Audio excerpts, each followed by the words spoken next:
How often would you describe a reality TV show as wholesome and fun? We don't usually come to that genre for that kind of show, but every now and then a show is made that doesn't have to rely on conflict, drama, and tension to be enjoyable and maintain an audience. My name is Walker, and this is the Recap Episode, a podcast where I use my social science background to overanalyze reality TV shows, taking them a little too seriously, but learning what they have to say about our culture as well as media and TV. I cover shows that are all-time classics, and I love to expose shows that I and my audience have never heard of. For this episode, I am covering Hallmark Media's Finding Mr. Christmas, a reality talent search competition show with the goal of casting an undiscovered talent into the leading man role of a Hallmark Christmas movie. Now, this is, at this point in the podcast history, the most recent show that I have covered, and for a while might honestly be the closest I get to covering something in almost real time, or at least close to right after a season finishes. I'm covering Season 1 for this podcast episode, which aired in the last quarter of 2024. And while I'm recording this episode, Season 2 just finished up for airing during the last quarter of 2025. So, an extremely recent show. Everything else that I've sort of been covering or researching or looking at has been very early or mid-2000s, maybe dipping into the 2010s. This show has a lot of reality TV history that it stands upon, standing upon the shoulder of giants, and it uses it well. It is a very carefully constructed masterpiece of reality competition television, and it has to be because it's trying to create an engaging show without having to rely again on drama, conflict, and tension that many other shows become well known for and know that they can draw in and maintain audiences with. Not only does this show have decades of reality TV competitions to follow and to emulate, it also has the people behind a lot of those competitions working on it and producing it. So our production team here, which, luckily when things are this recent, it's actually easy to find information about everyone. And I just like to shout out, some of the people behind the cast of the show and the faces you see, because it does take a lot of work to put these shows together, and a lot of what makes these shows actually entertaining and engaging to follow along and watch episode after episode, week after week, comes from the editing and the production side. So we have executive producers Ben Roy, who's credited with producing a lot of award shows, also the Carol Burnett 50th Anniversary Special. There's Adam Cohen, who is also credited with award shows, but also many other reality shows. Candyland, Holiday Wars, Halloween Wars, Cake Wars, etc. These are all part of a production company known as Super Delicious Productions, which is actually where our next two executive producers are also affiliated with, Cara Tapper and Joanna Vernetti. Super Delicious Productions has their fingers all over many different reality competition shows of very similar formats. And another special kind of tie-in here, this show in part is a semi-brainchild of Jonathan Bennett, who is also the host of the show, and I'll get into him in a moment. Jonathan Bennett has also hosted a number of Super Delicious Productions shows. So he's kind of like a weird package deal for that particular production company, but also for Hallmark, he's also been in a lot of Hallmark movies. So he really is the perfect host for this specific show. Some of our other producers have mentioned, we have Kelly Korloff, who worked on Double Shot at Love, Floribama Shore, and Love Island USA, Taylor Kushrin, who's worked with Bravo, Netflix, and CBS as a producer, and then David Lutz, who I really couldn't find anything on except for this show. So maybe this was his first big thing? Can't tell. In terms of history of this show, it's super recent, but there wasn't much I could find out there. I can only assume that this was, again, Hallmark Media's attempt to cash in on the popularity of reality competition shows and looked at other similar shows and kind of went, well, we can adapt that format into our own thing and make a show where the premise is the winner will get cast into a Hallmark movie. Now, I will say Hallmark does have a bit of a reputation to uphold. When you think Hallmark movie, and specifically a Hallmark holiday movie, there's definitely a very particular type of plot, the vibe, the tone, setting, and mood, and all these features of a story that you think of that are specifically associated with a Hallmark story, right? Most of them are going to involve a heavy element of romance. We're looking at a story where two people meet, or two people, like, meet again. You know, there's a lot of, like, high school sweetheart, and then they broke up, and now it's, like, 20 years later, and they get back together, you know, plots. And so Hallmark has this reputation as kind of like a wholesome company, and that's the stories they kind of put out.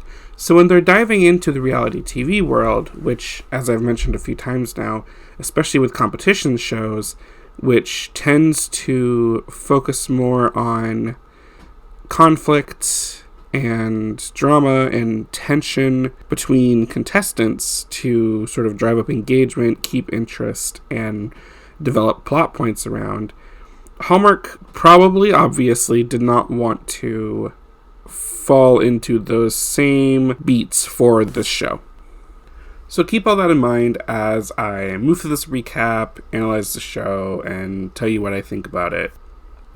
When I cover reality competition shows, rather than just give a beat-by-beat recap for every single episode, what I prefer to do instead, and I'll do here, is give you kind of that for the first episode, and going through meeting all of our contestants and anything, the main first challenge and the structure of each episode. Then I will cover each contestant's progress through the season in order of elimination up until we get to whoever makes it to the finale. And I won't reveal yet, like, who wins. Then I'll cover the finale episode, also kind of beat by beat, to get all the action in there. It's a little clearer and easier to keep track of than if I did every single episode, like every single event chronologically. There's only 10 contestants in this season and this show, but for example, a show such as like America's Next Top Model, which could start with up to 14 or 16, or same with like RuPaul's Drag Race, starting with that many. That would be a little chaotic and a lot of people to keep track of and try to remember all their names and personalities and whatnot. And I'll say for this show in particular, we learn something about each of the contestants as time goes on, and especially in the first 2 episodes, they do spend quite a bit of challenge time sort of expositing the contestants to us, but not as much. I don't know, I didn't feel like I could grasp on to some of them as much as I would in a different competition show. So, the show started airing on October 31st, 2024 for this first season. You could watch it on Hallmark Plus during its initial airing. I got lucky and just so happened to be able to watch it on Amazon Prime in that sweet spot because I guess they were letting people watch Season 1 while Season 2 was actively being released.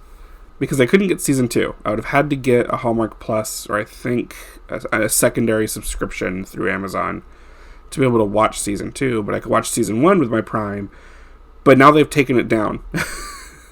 I don't remember what exact day, but I logged back in last week before recording this episode to look at something. And I got a little notification that said, oh, you can only watch this for 6 more days or something. So I guess they, if you want to watch either season, you need a Hallmark Plus subscription.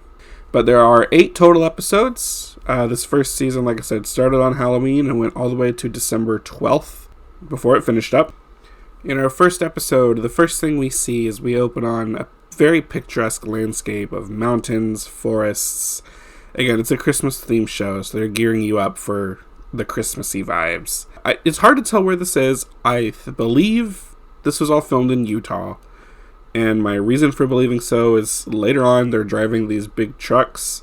Maybe they were sponsored by Chevy, hard to tell, to get to different challenge locations, and they have Utah plates. So, I can only assume. For the first 12 minutes of the episode, we're just meeting our 10 contestants, and they all walk into this house I guess they're staying in. It's hard to tell. You only ever see them hanging out and working on scenes and doing mini challenges in the house. It doesn't necessarily look like they're staying there. It's hard to tell. You can suspend your disbelief and enjoy the fantasy that all 10 of these dudes are staying in this big house together. But they could just be staying in a hotel and then using this as a set. Hard to say. That's the magic of reality TV production. We get introduced to our 10 contestants, sort of one by one. They have a couple of them enter in pairs, in which anyone who's currently in the house are like meeting them together as a duo. And then we're also getting like, okay, here's this one person's confessional, here's this next one's confessional, like introducing themselves. All the dudes, they come in, they introduce themselves to us through confessional. We get their name, we get a little bit about their background. Some of them tell us like what they do for work or their occupation. All of them are sharing, why are they here? Why are they interested in participating in this show and winning the title and winning the opportunity to be in a Hallmark movie? For most of them, it boils down to if they are already an actor or working in some kind of like entertainment media, they just want a different opportunity. They're excited about this. They want to, expand their career and their experience. Although we do have a handful of people who do completely different things outside of acting, who pretty much are all kind of like looking for a new thing to get into, or they've enjoyed doing acting on the side, but it's not what they do like for work is their main thing. So this is the order we meet them in. We first meet Parker, who is a model. He's the first one to the house, so of course they give him some time to kind of explore it, and then we're exploring the house through him. So the house, just to go over that, is decorated like a big Christmas village log cabin, essentially. It's very picturesque, very Hallmark. Who would have thunk? It's got, ornaments and garlands and wreaths and Christmas trees and decorations all over the place. It's ski resort Christmas threw up all over it. It honestly looks like it'd be very fun to be in, I'm not gonna lie. But Parker, of course, is the first one. He's exploring the house for himself and again also for us. We get a nice chunk of footage of him just alone in the house, checking it out. Next up is Jonathan, who is also a model, but also a former athlete, and somewhere, I think on Wikipedia, also lists him as just an entrepreneur. Then there is Isaac, who is a firefighter. Next, we get Gage, who is a marketing consultant, but in his kind of introduction and confessional, the first one to us when he's introducing himself, he talks more about how he has been doing acting from a young age, and he really loves it, so that's why he's here. And he wants to, move into doing that instead of being a marketing consultant, I guess. Up next is Elijah, who we're not revealed to yet what he does. When the guys start asking him, what do you do? What kind of background do you have? He just sort of generically skirts around it and says, well, I do some dancing, I do some singing, I do some acting. He just leaves it at that.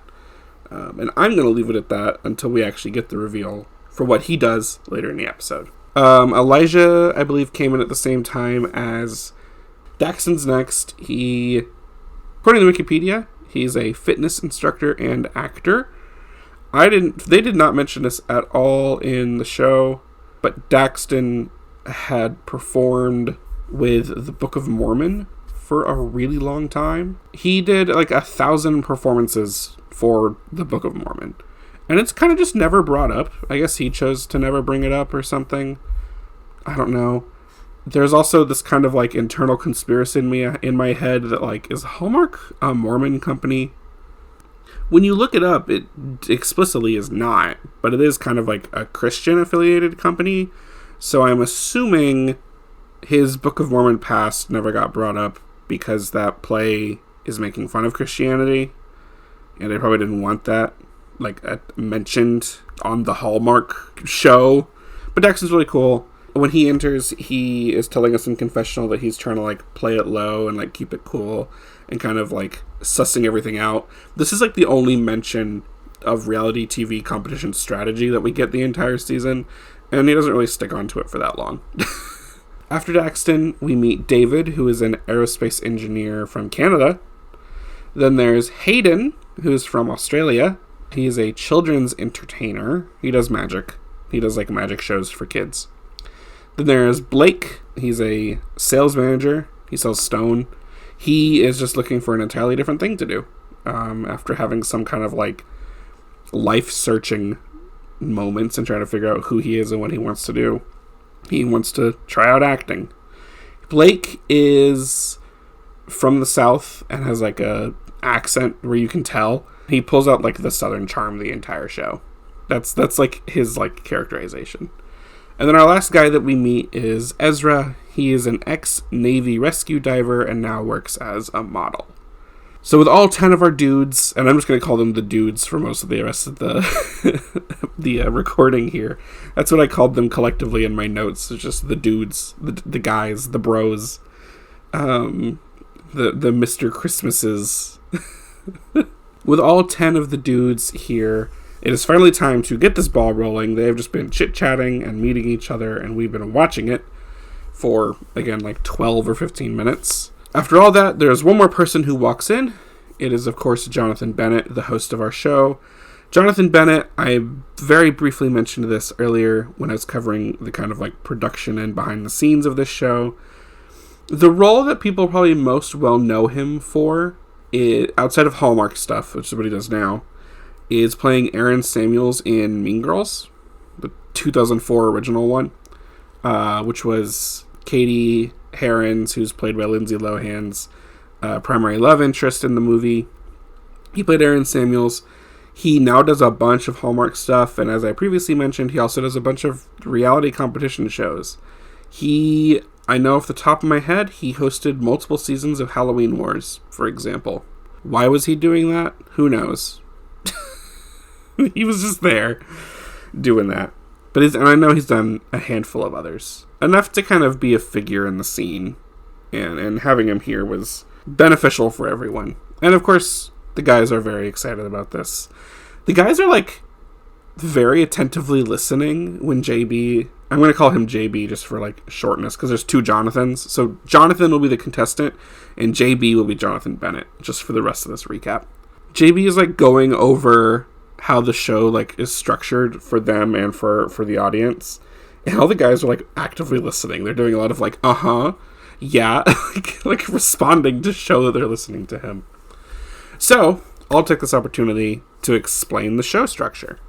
So again, as I mentioned, this show has had 2 decades of reality competition to kind of build itself on, and we're at a point in reality TV history where competition shows really are extremely formulaic now, especially the ones made by Super Delicious Productions, because they have it down to a science.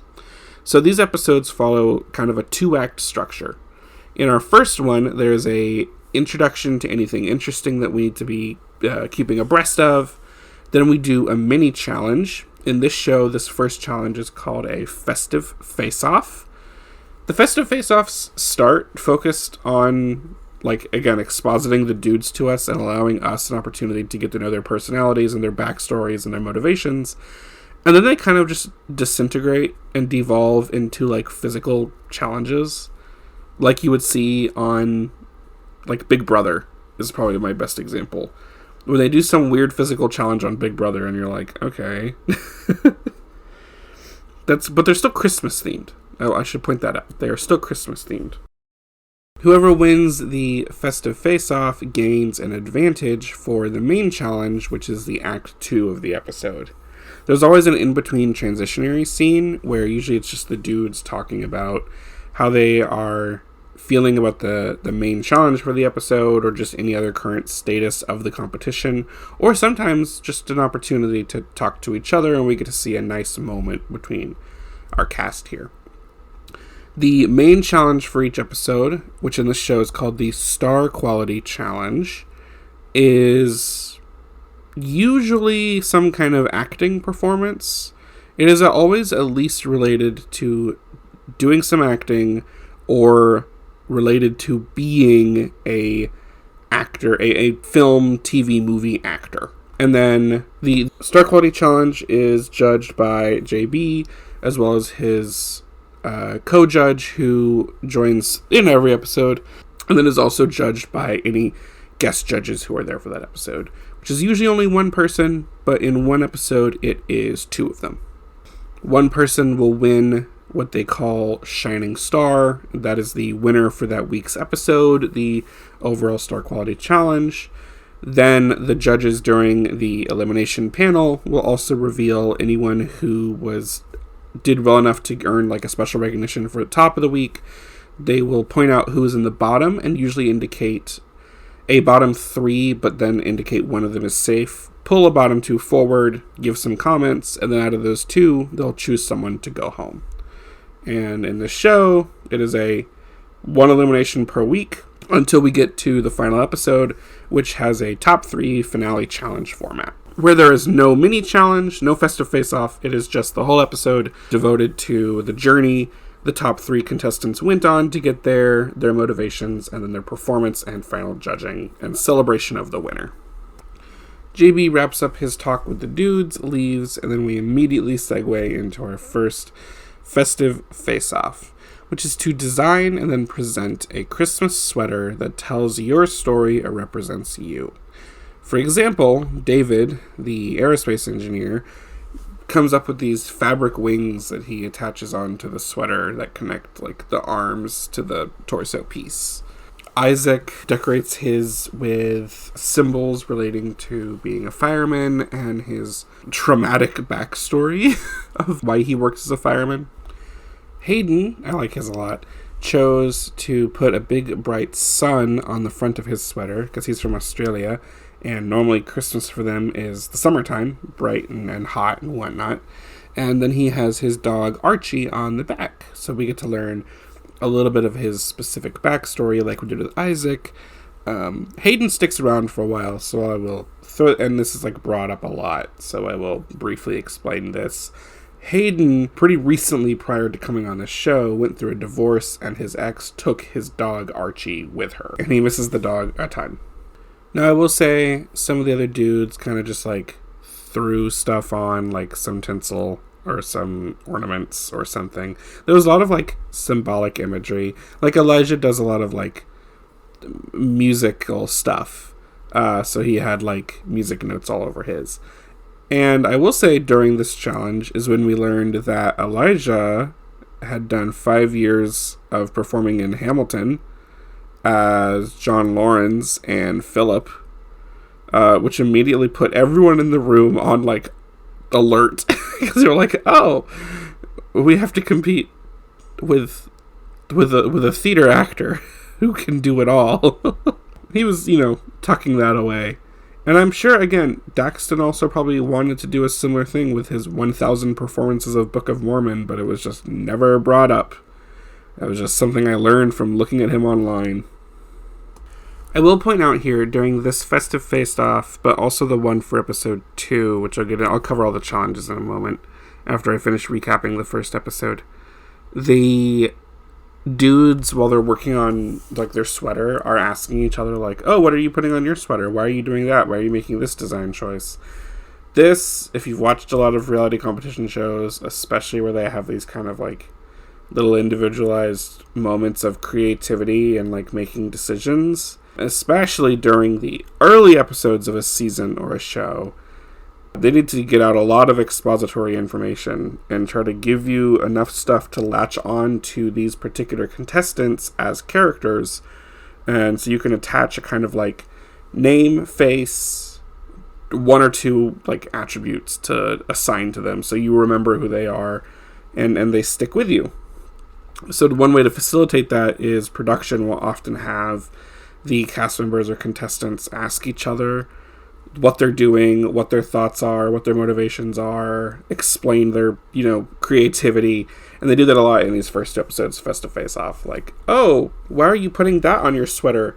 And they'll explain it and they'll talk about their backstory, which they'll then do again when they present it to the judges. But, it's just the show really trying to get you familiar with these guys. So for judging, during which each of the guys have to kind of like strut and model their little sweater they made and then explain the choices they made and who they are to our judges. Of course, Jonathan Bennett, JB, is still there to judge these, but he is joined by his regular co-judge, pseudo-co-host almost, Melissa Peterman, who we are told her like credits that we are given are Reba and Haul Out the Holly.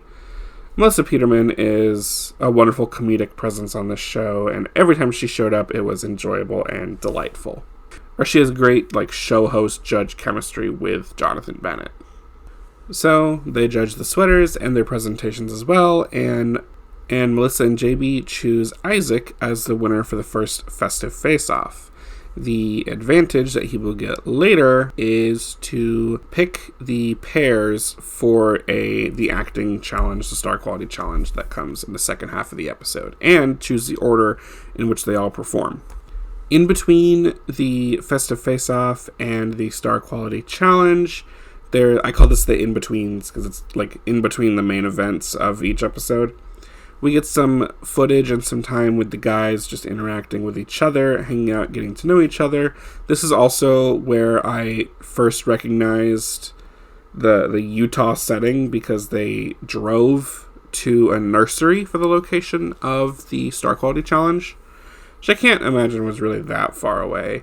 But they did drive, which also raised questions for me about and I just don't know the answers to these. But as someone who watches and analyzes and wonders things about these reality TV shows, they had the contestants driving the trucks to these locations. And they do this for multiple episodes. Not everyone, but multiple.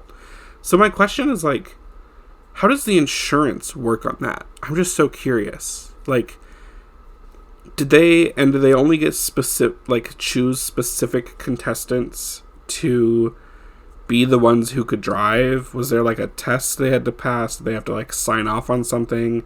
Did some of the guys not want to drive? How are they chosen?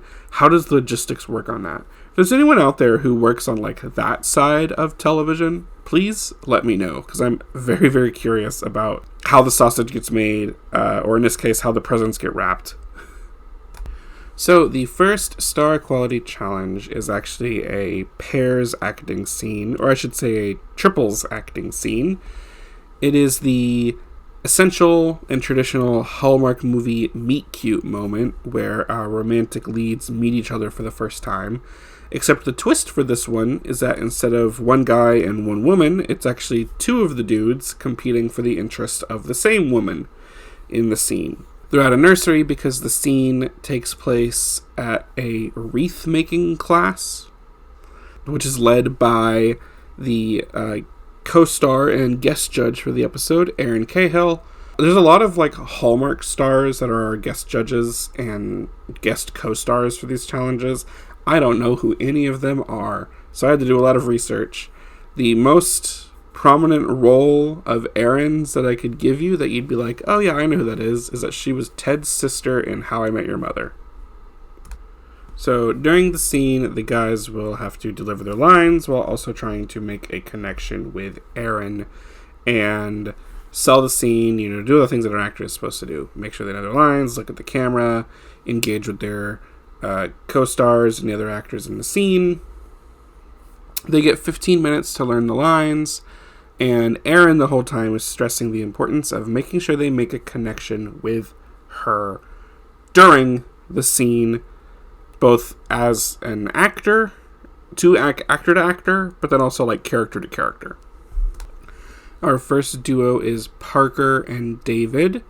David's not feeling super confident about it, and Parker struggles to fight for attention with David in the scene.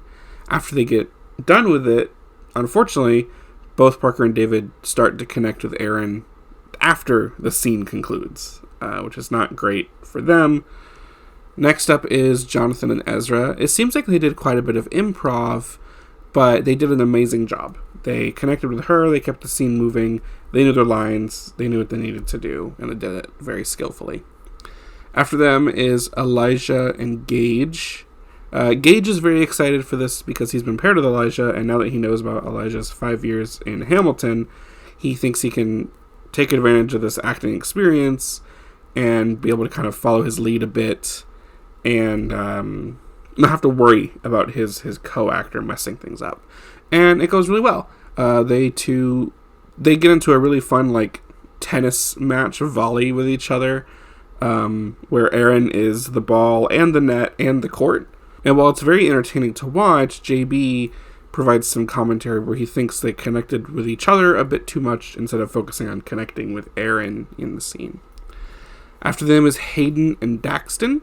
They get into a lot of like physical comedy in the scene and engaging with Aaron and each other in that way, and it works really, really well.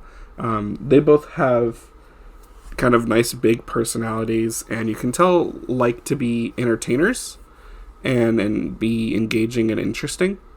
Here, because they went fourth, JB has made the comment that, oh, it's interesting, the guys who are going later have watched the others and are picking up on what is and isn't working. So by the time you got to Hayden and Daxton, they really knew and learned from the mistakes of the other three duos that had gone on at that point.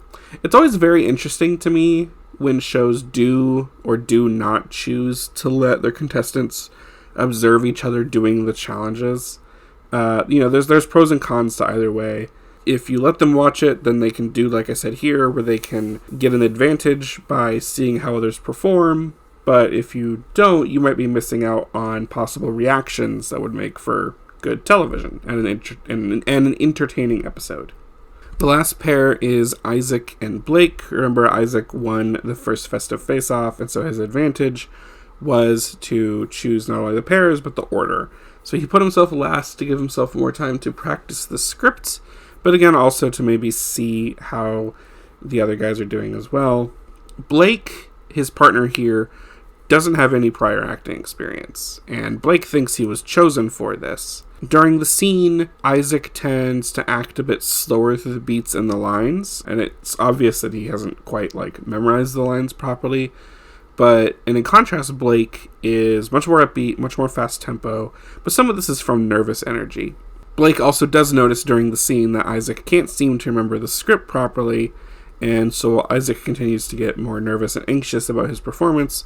Blake ends up doing a really good job, not only in comparison to Isaac, but just standard, he did a good job. In the judging, which is JB, Melissa, and the co-star guest judge Aaron, JB asks her about the experience. She says she felt some nerves among the group, but she was impressed. She says that Jonathan and Blake are standouts. JB thinks Elijah and Gage did well, but did a little too much. Isaac and Parker were singled out as some lows here. The shining star for the episode, that's usually what's revealed first in the actual judging panel piece, is Hayden. JB says it was a tough decision between Jackson and Hayden, but ends up giving it to Hayden, of course. There are some lows. David is told he needs more charisma overall, but he is safe. Isaac and Parker are pulled up for our bottom two for episode 1. Isaac had nerves that messed him up, but Parker didn't fight enough for the camera's attention in the scene. So which is the more detrimental event to occur? And it ends up Isaac's mistakes were much grander in the entire scheme of things, and so Isaac is eliminated at the end of episode 1. So the remaining challenges, I'll just go over those real quick. Episode 2, our festive face-off, is to wrap 2 presents in 10 minutes. They have to wrap a standard gift box, and then the actors, the cast members, all have a choice on which other gift that they want to wrap. They should choose something that is personal to them and sparks a holiday memory, which they then have to explain to the judges. Elijah wins this festive face-off. I will note some of the dudes didn't actually try to wrap some of the larger items. Parker is characterized as a family man, extremely. He really mostly only talks about his son and later his wife. And so for this challenge, he festive face off, he saw a big teddy bear, and a teddy bear was one of the first gifts he got for his son. So he grabbed that, but then he just put a big bow on it instead of trying to wrap the teddy bear, which is what Melissa really wanted and preferred. For the Star Quality Challenge for Episode 2, they do a photo shoot with some holiday props and a dog as their photo shoot co-star. Elijah's advantage for this challenge was 5 extra frames for the photo shoot. I'll point out here that this Star Quality Challenge also featured some Hallmark superfans, Nikki and Vicky, who are mostly just there to ogle the guys during the photo shoot. During various challenges, they'll bring in a live audience, and sometimes it might be crew members, but other times I think it's just Hallmark fans that they bring in, and they'll explicitly state some Hallmark super fans are here. This is the only time I think we got their names, because there's the two of them. The special guest for this episode 2 challenge was Tyler Hynes, who's been in Unreal, Flatliners, Immortals, Saving Hope, Betty and Coretta, Three Wise Men and the Baby, and was in the Groomsmen movies with Jonathan Bennett. Episode 3's Festive Face-Off is working in teams to untangle like a block of Christmas lights. It's just like a physical challenge at this point. Elijah and Gage win that one. That was like really difficult to take notes on, so I'm not even going to try to summarize it, like the events that occurred.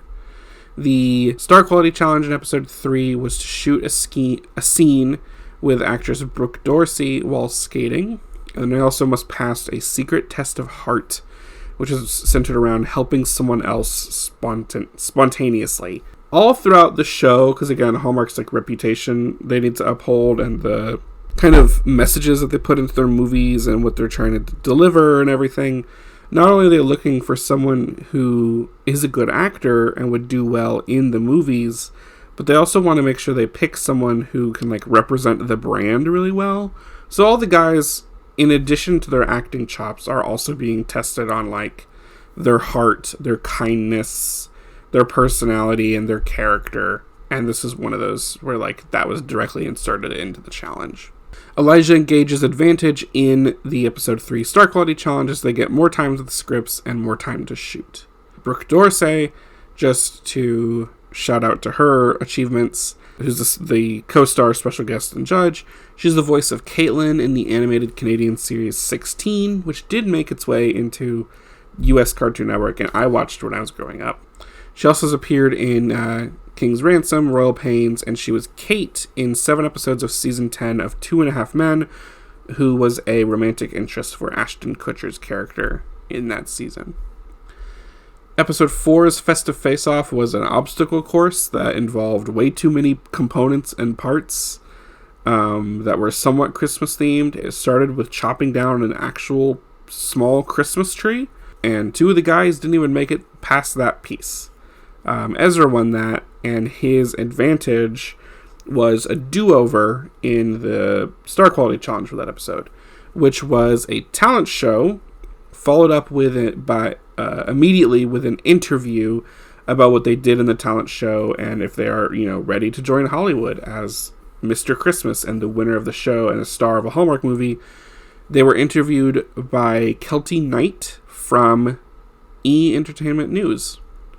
And Kelty has had numerous accolades. She is someone who I actually did know who that was when she showed up. And I was like, oh my god, Kelty Knight's here. Episode 5's Festive Face-Off was in teams of 2, similar to with the light untangling. They have to do a liquid transfer relay race where you have these giant sponges, which they say they were, it was a hot cocoa themed liquid transfer relay race where they had to move hot cocoa. One person had to soak it up in a sponge, which was a big marshmallow, carry it over to their teammate. They had to transfer the liquid between sponges, and then that teammate had to carry it over to a giant cup of hot cocoa with marshmallows in it. And whichever team added enough volume to get marshmallows over the edge of their giant mug first won. I don't know why I felt the need to explain all that, but I did. Hayden and Blake end up winning that one, and they get an advantage for the Star Quality Challenge, which is to choose the pairs in order for an improv challenge, in which the dudes are given a character with a name, an occupation, and a special quirk that they must perform during their scene, during which they improv with Melissa Peterman, but also the guest star for that episode, BJ Britt, who has been in the Groomsmen movies, again with Jonathan Bennett, and is also known for playing Antoine Triplet on Agents of S.H.I.E.L.D. Episode 6's Festive Face-Off is Christmas trivia. The guys just answer trivia questions. First one to, I think it was 7 points wins. We end up with a tie, and so they have to do a tiebreaker. Elijah ends up winning that one. Blake was the one who ended up tied with him initially. And Elijah's advantage that he gets for winning that Festive Face-Off is more time with the 2 guest judges. So the Star Quality Challenge for this one is to do a very emotional and dramatic breakup scene with Rachel Boston who's been in a ton of things. The most prominent ones when I went through her list of accolades are 500 Days of Summer, Ghosts of Girlfriends Past, Witches of East End, and American Dreams. She's done lots of TV movies, lots of Hallmark movies. Our other guest judge for this one is director Ali Liebert, who's also done some modeling and acting of her own. She acted in Kyle XY, Bomb Girls, and Strange Empire, and also did a number of TV movies. And she directed Friends and Family Christmas, which was Hallmark's first Christmas rom-com featuring a lesbian couple. Liebert is also the founder of Sociable Films and the director of 2022's The Holiday Sitter. Episode 7, their festive face-off, is to make a snowman. It's like a fake snowman. The orbs are already there.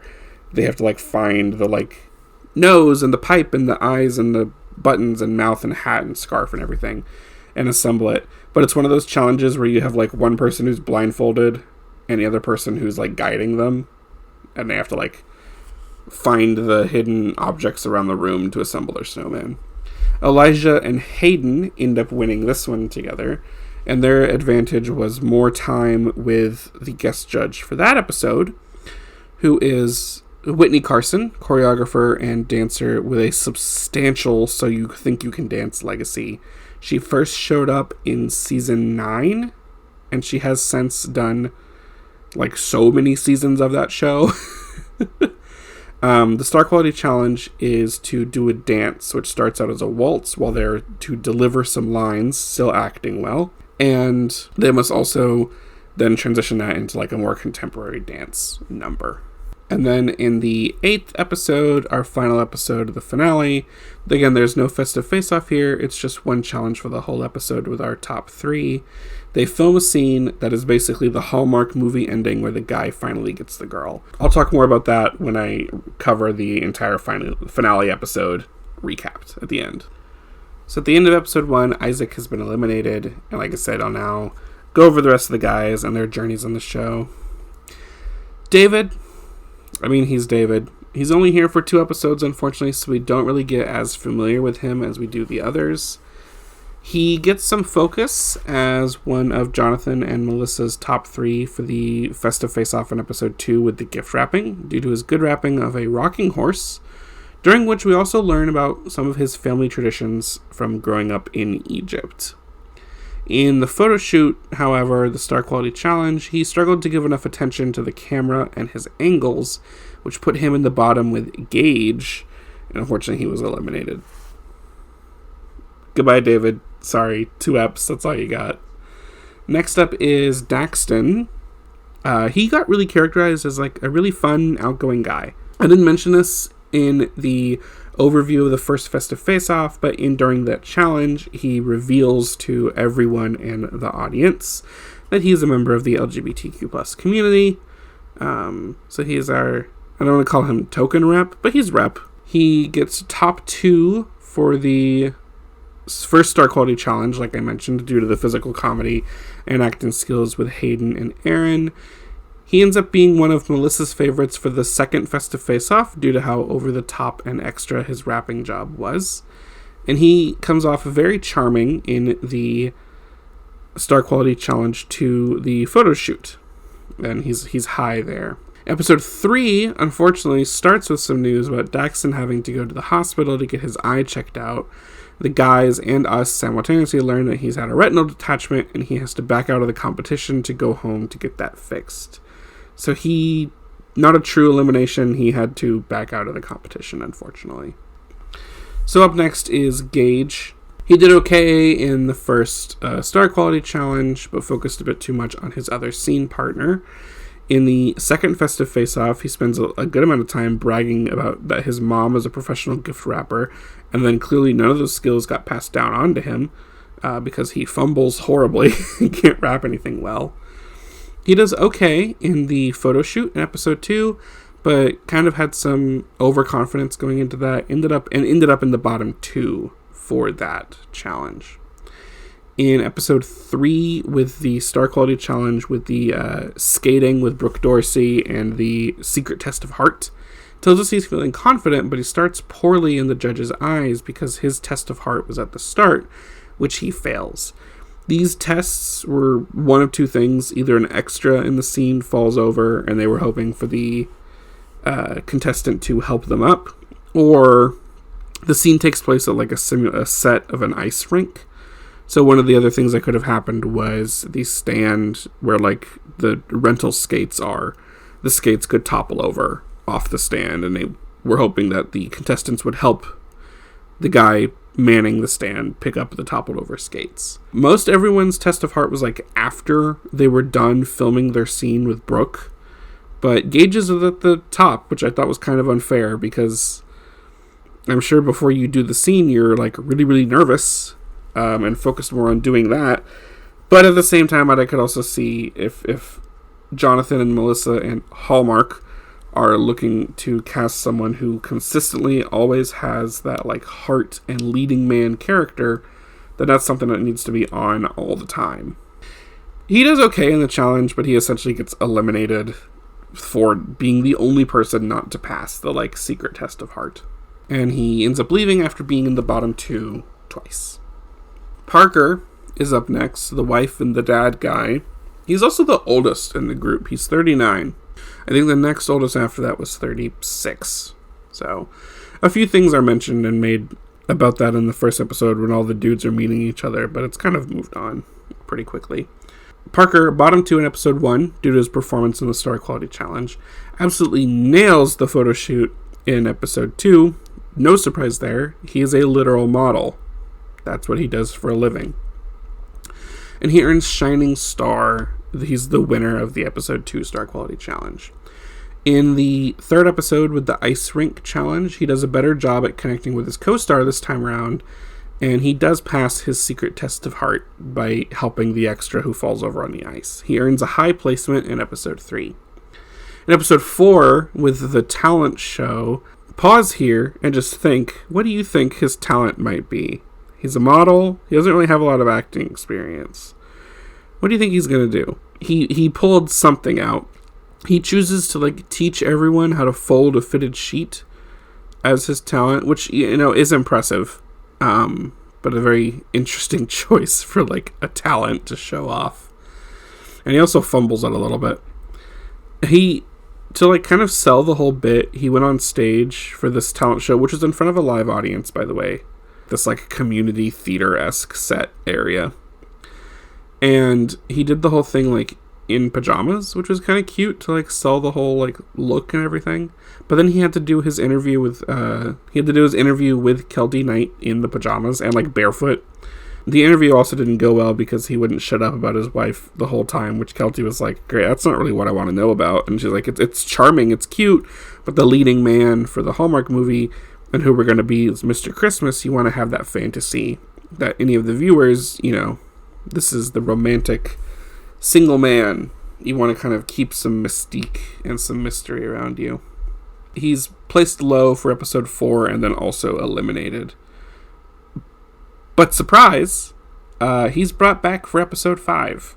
The remaining guys, after Parker is eliminated, are given the option to discuss and then decide if they want to give Parker a second chance, another shot at the competition, or let him go. And they decide to let him have another chance just because they're all such good guys. So Parker got eliminated, but he gets to come back for episode 5. In episode 5, he does adequate in the improv challenge, but he missed his camera line a bunch, and Elijah, who was one of his scene partners, felt like Melissa and BJ Britt led their scene a little bit too much. And out of those two, they were judged individually, even though they were performing in pairs, and Elijah did really well in that challenge, so Parker earned bottom 2 again in episode 5, and was eliminated again, so he leaves the competition with 1 total challenge win and 2 eliminations. Halfway through the dudes now, we have Jonathan. He kind of gets the same characterization as Ezra, who I'll mention later, in that the judges often make remarks about not really knowing who Jonathan is and what he's about. What are his motivations? Who is he? Why is he here?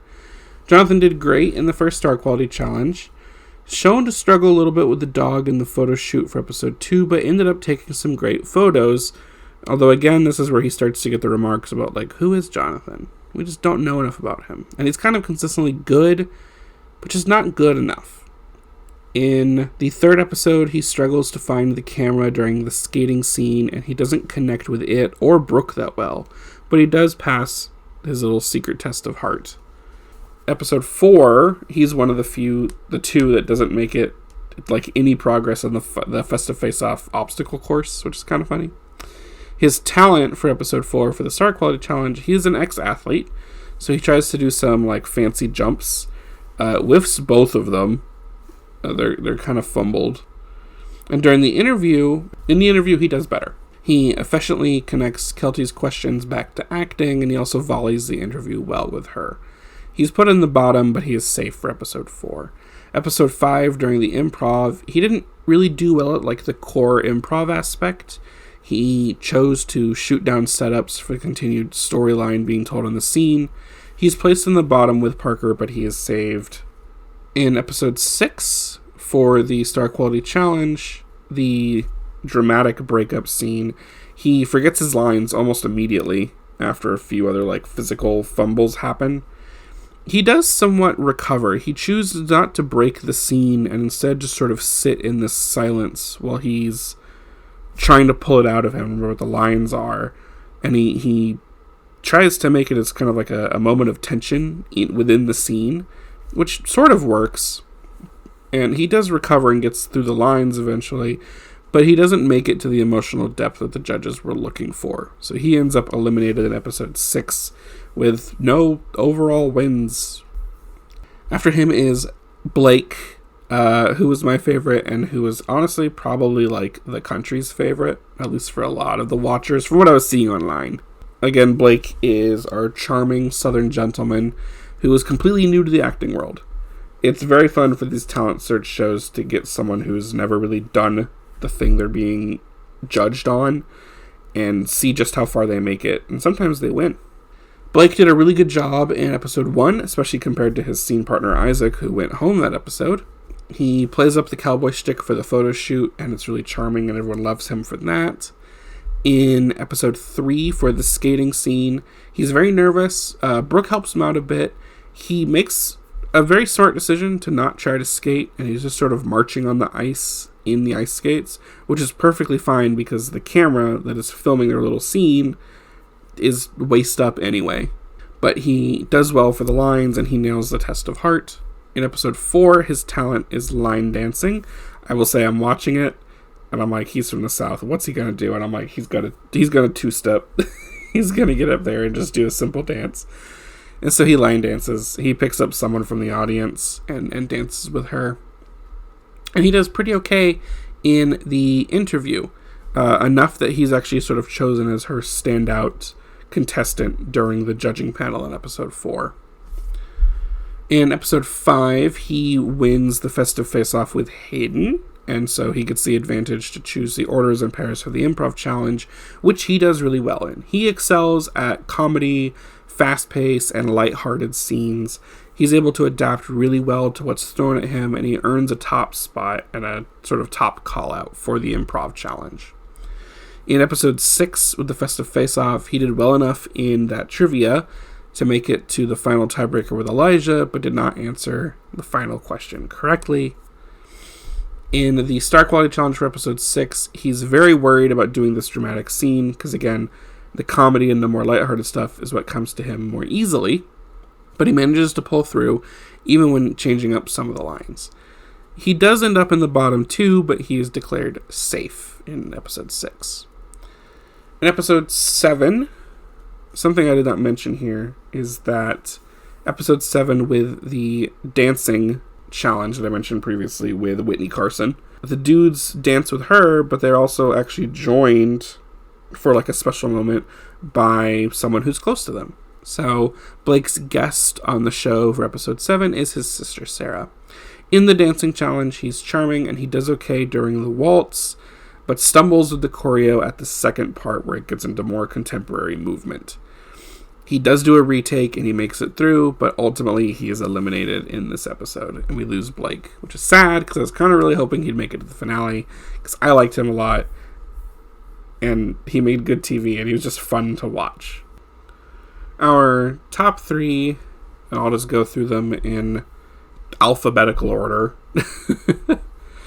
Elijah. So again, this is Elijah, who's the one that had been performing with Hamilton for 5 years as his big major thing coming into the show.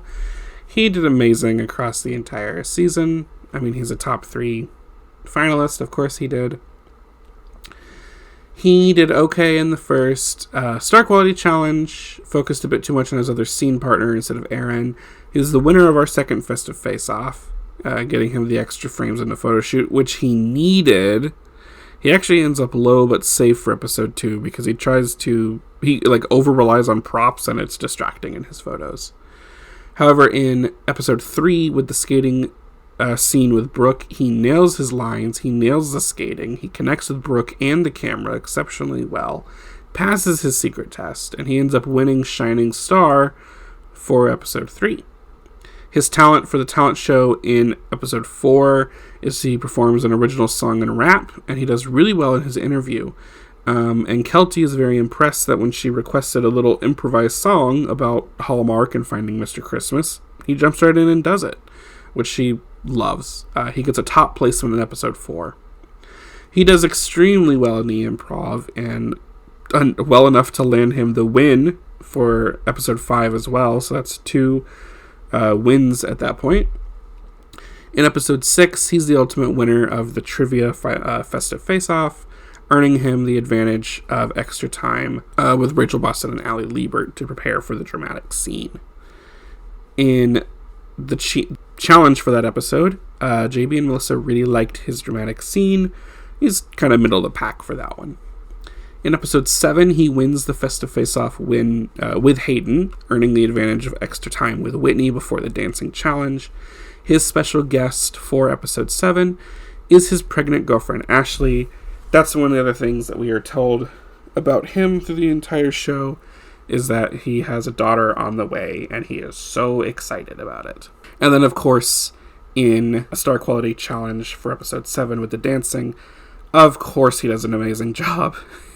He's professionally good at dancing and delivering lines while doing so. He doesn't earn the top spot for that challenge, the win for that week, but he is called second in the panel for a spot in the finale. Ezra, in the first half of the season, we kind of struggle with Ezra. He's not opening up a lot. He doesn't really show his personality, and the judges remark on that. But then he does shine a lot more in the latter half of the show. He does pretty great in the first Star Quality Challenge. He does okay in the photo shoot in episode 2. In episode 3, he passes his secret test of heart, but then struggles with some of the lines in the skating scene, and he makes some smart choices, indicating some good concrete knowledge of the physicality of being an actor and playing to the camera where it is. But there's no chemistry between him and Brooke. He gets bottom 2 for episode 3. And the judges start telling him here, they're we don't really know who you are yet, which is a weird, you need to work on that.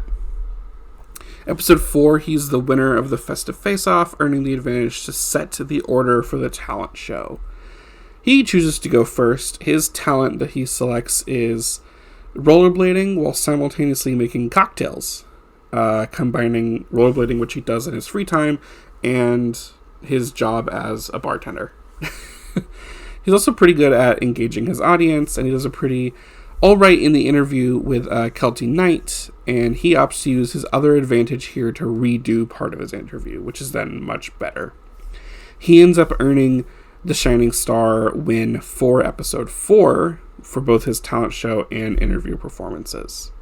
And at the same time, that's when the judges are finally, we get to see who you are. We've been waiting for your personality. In episode 5, Ezra does okay. He's kind of middle of the pack. He's not really the focus for that episode. He's there. He does all right. In episode 6, with the dramatic breakup scene for the Star Quality Challenge, he was very worried about accessing enough emotion and being vulnerable in the dramatic scene. We get a lot of footage of him trying to recall the emotions and explaining to us that when he went to the Navy, one of his sisters died while he was gone. And so he's trying to access that, and he's very nervous about it, but he pulls through, and he even gets a very nice from the director, Ali Liebert. His guest in episode 7 was his other sister, Barbara, and then in the Star Quality Challenge for episode 7 with the dancing, Ezra does great at both delivering the lines and dancing, and he earns Shining Star for that week. He is also the one who is selected first for participation in the finale. And then our final top 3 member, Hayden, the one from Australia. He's very skilled. He's one of the better contestants when it comes to showing off personality and true self. He's also kind of characterized as the one with the most baggage, I think. Even though we do hear about some other stuff that the dudes have gone throughout the show, he's the one who really it comes back to over and over and over again about the divorce, losing his dog. I guess also like not having been home in a really long time because he's, again, from Australia. He's the winner of the first Star Quality Challenge. In episode 2, having to do the photo shoot with a dog is really, really difficult for him, but he pulls through and does do a really good job. Episode 3, for the skating scene, he displays a ton of leading man quality, heart, and acting skill. He improvises a little bit physically. He also shows skill in like camera and blocking sense by extending his scene so that he makes sure that him and Brooke are facing the camera when they're delivering their lines. He, of course, aces the actual test of heart and gets a high placement in episode 3. In episode 4, for the obstacle course, he's the other one who never makes it past the tree cutting stage. He thinks his tree was like much thicker than everyone else's tree that they had to physically cut down. In Star Quality Challenge 4, for the talent show, he does one of his magic acts that he does for like kids' magic shows. And it does pretty well until he flubs one of the tricks, and he recovers that, but then when asked about it in the interview with Kelty, he chose to gaslight her and just kind of be like, oh no, that's the way the trick was supposed to go. Which he could kind of like play off because he did have a trick built into the act where he pretends it didn't work properly, and then it does. Like, the audience helps him make it work properly. But he did kind of try to gaslight Kelty a little bit. Don't worry, he feels bad about it. He got bottom 2 for episode 4, but he was declared safe. Episode 5, he wins the festive face-off with Blake, and so the advantage is to choose the orders and pairs for the improv. He does really well in his improv challenge. He blends in a lot of creativity and an entertaining element of physical comedy into his scene and his setups. He earns a top placement in episode 5. Episode 6, Hayden, for this dramatic scene, to help him access his vulnerability and his emotions, he makes 2 very tough but played off well choices. 1, he decides to show off a bit and use an American accent in this scene. He is from Australia. He has the accent. You can tell, you can hear it when he's just normally talking. And 2, to help him with the emotions, he actually brought one of Archie, his dog's old like squeaker from one of the dog's favorite dog toys, and gives it to Rachel Boston to hold on to during the scene. And he doesn't like explain it until after the scene, which is, it seems to work really, really well. So he earns Shining Star for episode 6. Episode 7, he got extra time with Whitney before the dancing challenge. His sister joins for episode 7 as his special guest. He flubs his lines, and he does all right in the dance. To the point where in his confessional, he was like, I'm going home. I'm going home. So he ends up in the bottom 2 with Blake for episode 7 after this dancing challenge with Whitney Carson. But he is saved, and he is sent to the finale. So, the finale. This final challenge is, again, the quintessential Hallmark scene where the guy gets the girl, he gives his big romantic declaration, and the scene ends with a kiss. That is like the focus tension point for the entire episode, is all 3 of these guys are nervous about doing the kiss scene like properly and correctly, which is also very endearing in a way. There's no festive face-off for this episode. Instead, We're spending time with the dudes. We're getting a lot of confessional. We're getting a lot of narration and voiceover. And it's one extended scene that is shot as 3 separate mini scenes. So we're having to watch them do all 3 of the mini scenes in order. So essentially it's like 9 little sequences overall, because 3 mini scenes, 3 guys. JB and Melissa Peterman are starring in the scene as some supporting cast members, so they will be acting with them as well. Melissa warns them that she may go off script a little bit. Ali Liebert is back as the director for the scene, and the co-star and the guest judge for the episode is Nikki DeLoach, who is known for roles in Awkward, North Shore, Days of Our Lives, and then, of course, plenty of Hallmark movies. This scene, again, is the ultimate romantic resolution. There are 3 components to the overall scene. Scene 1 is the guys getting out of the truck, tossing keys to JB, who's playing a valet, and delivering some short lines with him. Scene 2 is walking up to this kind of like hotel thing that Nikki's character will be emerging from, because she's like leaving, she's got to go catch a plane. You can see where this is going. And they have to exchange lines with Melissa. And then scene 3 is them meeting up with Nikki. They have the romantic moment, the like big confession, and trying to win over the girl, stopping her from going to get on the plane, and then ending the scene with a kiss. All of them pretty much nail scene 1 because it's so short and pretty simple. In scene 2, Elijah is given some notes, but it seems like he doesn't really take them that effectively. Ezra struggles initially because he rushes through the beats, but Ali gives him some notes on the tone of his delivery, as well as to slow down, and he totally nails it. Hayden, he does really well on a second take. This is like a perfect moment. They requested, like, hey, this next time we do it, just, like, bring everything out more. Just deliver a sparkle in your eyes. And he, like, nails the request from Ali. Amazing. Scene 3, the final one, where they do the confession of love, and they have to do the kiss scene. Ezra goes up first. He does okay on his first go. Ali gives him some notes about not speaking too loud, interestingly, and making use of his gorgeous smile. On take 2, he gets it all just right, nails the kiss. Elijah's next. His notes that he's given is to lean into the emotions and the feelings of the scene. Also to smile. It seems like the guys like got caught up in like acting and forgot that they're like supposed to be portraying like a very romantic, huge emotional build-up and release of feelings moment. When they're all need to be told, like, hey, smile. Your character is, like, excited. Elijah does, like, a Breakfast Club fist pump during the kiss scene, which everyone's like, oh, well, that was a choice.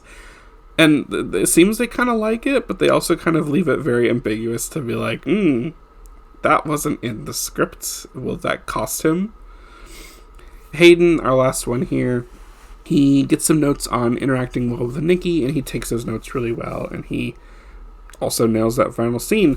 I will say the top 3 they picked here, I don't know who I would have replaced with Blake. Maybe Ezra, because it would have been nice to see Blake in the finale. I get why he didn't make it that far, because these 3 are just like above him. They outperform him, and they outclass him in that regard. I definitely like seeing Hayden and Elijah perform here, but these 3, like, they're good. They know what they're doing. They've got the skill, they've got the talent, they've got the chops. They're all pretty much like next to each other in skill level and how they performed in this final challenge. So it really was kind of like a not sure who's gonna make it, who's gonna be the winner. In the elimination panel, they give some remarks about the journeys on the show. Hayden, they saw a high level of growth from him through his time on the show. Ezra took his time to make a mark, but he quickly became one to watch and became a standout performer. And Elijah, of course, had the most experience and the flashiest resume, but they loved that he had no ego and he performed excellently all throughout the competition. And so, just to quickly summarize again, leading into that final call, Elijah and Hayden and Ezra all had 2 challenge wins. Elijah had a low placement at one point. Hayden had 2 bottom 2 placements, and Ezra had 1 bottom 2 placements. And I'm just going to say, I thought the way they did this was weird, but here's how they did it. The first thing we find out is the winner is not Elijah. Like, they didn't just announce it. They're just like, it's not Elijah. So then we have the top 2 step forward, and then they finally announce that the winner is Ezra. And they celebrate his win and all the stuff and everything. Just to also keep this in as part of the recap, there's technically a 9th episode in this season. This surprised me. My Amazon was on autoplay, and I immediately started playing episode 9, which was like an hour and 45 minutes long. Got very confused. On the streaming platforms, the 9th episode of the first season of Finding Mr. Christmas is the movie that Ezra starred in for winning the show. Happy Holidays. I'm going to let you guess what the plot of that was. So, that is the show. That is the first season of Finding Mr. Christmas. What did I think? I thought it was a pretty nice show to watch to gear up for the holiday season. I also think it was super interesting coming from a reality TV fan perspective, that it follows a lot of the competition show conventions, but is trying to do something very different and all within the Hallmark brand and the vibe. Again, there were no fights, there was no conflict, there was no show strategizing. No one even really did poorly in or badly in a challenge. That wasn't the way they were describing it. It was just other people did better, and the people when they had to get eliminated or they didn't do that well, it was well, they just made these simple mistakes. It was still a positive asset focused stance on things. There was no fighting. I think they pulled out our emotions. They made us emotionally connect with these characters in revealing any backstory or stakes. But it's very interesting, very wholesome, which is what you expect out of Hallmark, and I guess what you would expect for a Christmas reality show. I know there are other Christmas reality shows, and I have not watched them unless they involve food. But I'll get to those eventually. Now, I will say, this show isn't doing anything super revolutionary for the genre. It's made, again, by Super Delicious, who have this down to a science. Everything is so formulaic. You could pick up another non-Super Delicious related reality competition talent search-based show and compare it to this one, and you can be like, yep, that's exactly the same. Format-wise. Something that's kind of interesting to me, and a peek behind the curtain, and something where, if you're listening and you're interested in how can you critically watch reality TV and get better at understanding how these shows are made and what is actually real on these shows, I do wonder if the decision to have Parker come back was entirely made just because Daxton had to back out. So they technically had 2 eliminations in episode 3, if you include Daxton's voluntary leaving. But maybe they still had already decided they were going to do 8 episodes, so they needed to have someone come back. Or find a way to not have someone go home 1 week, essentially. So, it could be that the guys actually never really had a choice to let Parker come or stay. And that was entirely just a thing that was fabricated again to make the guys look really good because, wow, they chose to bring their buddy back who they've gotten really close to. There's a lot of camaraderie in the show. A lot of the guys talk a lot in the episodes about how close they've grown to the other contestants on the show and how they all feel like brothers to each other, essentially. In other talent search shows, and you can see this with what careers people have had after these shows, and what I'm thinking of is something like Next Top Model, where the win is a modeling contract, and then it's supposed to set you up to go and be a model in the industry. A lot of the people who've come from America's Next Top Model trying to work as models are shunned by a lot of other models, agencies, magazines, brands, and whatnot, because they got their start in the industry from a reality competition show. And sometimes they got their start. They get shunned because of association with Tyra Banks. You know, it's not like coming up through the industry like everyone else did. Same for a show that I've covered on the podcast recently, Scream Queens, which was a talent show to cast someone into a Saw film.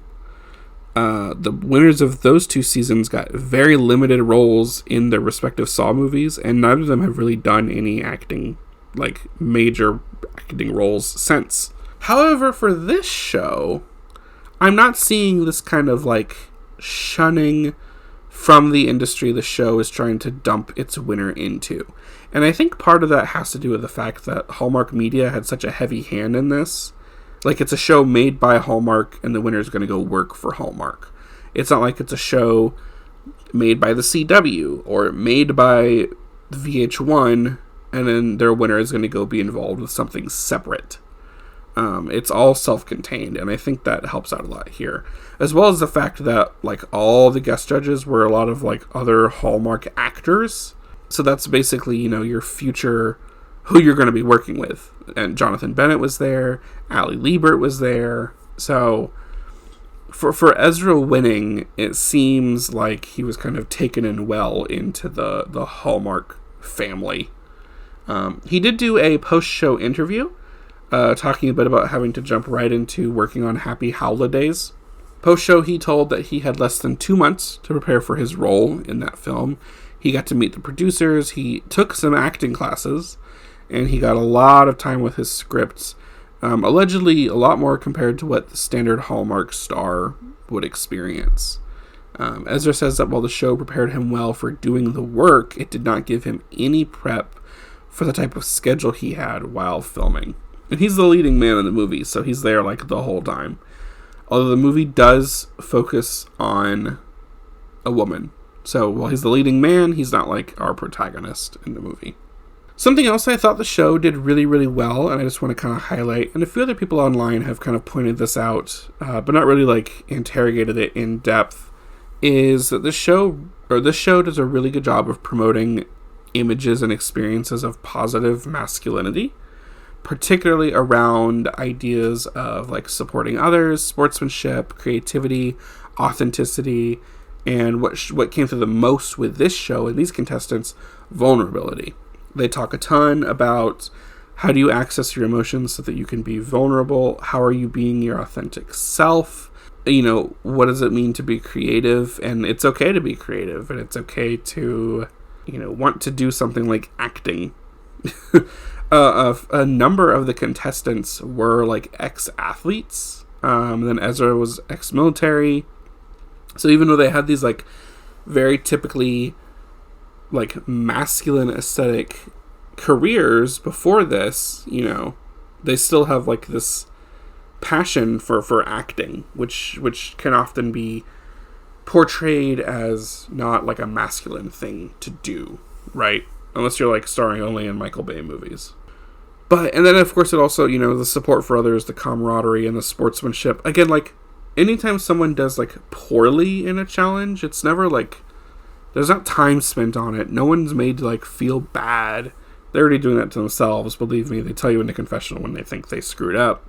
But all the other guys are like really supportive, and they're trying to help each other out. They practice lines with each other. They give each other advice, you know. And so I think the show, whether it's intending to or not, in the process of just trying to maintain the image of the Hallmark man, the leading man in these movies, and its brand, sets up and displays a really, really good image again of like this positive masculinity, which is, dare I say, incredibly important to have in the current cultural landscape that we're sitting in. One of the things that I like to ask about shows when I cover them on the podcast is, what does being in this show do for the contestants and its cast members, or the focus of the show? I have looked up all of them. Everyone's on Instagram. And some of them have done a good amount of things before the show. But honestly, there hasn't really been enough time passed yet for people to do things significant post the show. Isaac hasn't really done anything of note before or after. Same with David, except he's done some short films. Daxton and Hayden do a podcast called Blondies Out Loud, which I listened to a few episodes and I enjoyed. They also, as part of their podcast, did a episode-by-episode recap and watching of Season 2 of Finding Mr. Christmas. So, if you want to hear people from the show talk about the next season that they weren't on, go listen to that. I also just recommended their podcast in general. Gage has been involved in a number of TV miniseries and shorts since the show. Parker has done some acting, but not a lot yet. He is still modeling. Jonathan is doing some modeling. Blake has yet to do any other acting.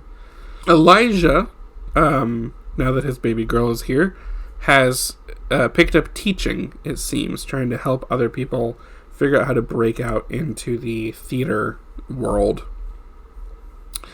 Hayden, of course, does the podcast with Dax. He's done some short films and some other roles before the show, but again, I don't see much yet post-show. A lot of this comes from Wikipedia and Instagram and kind of like looking at social media profiles.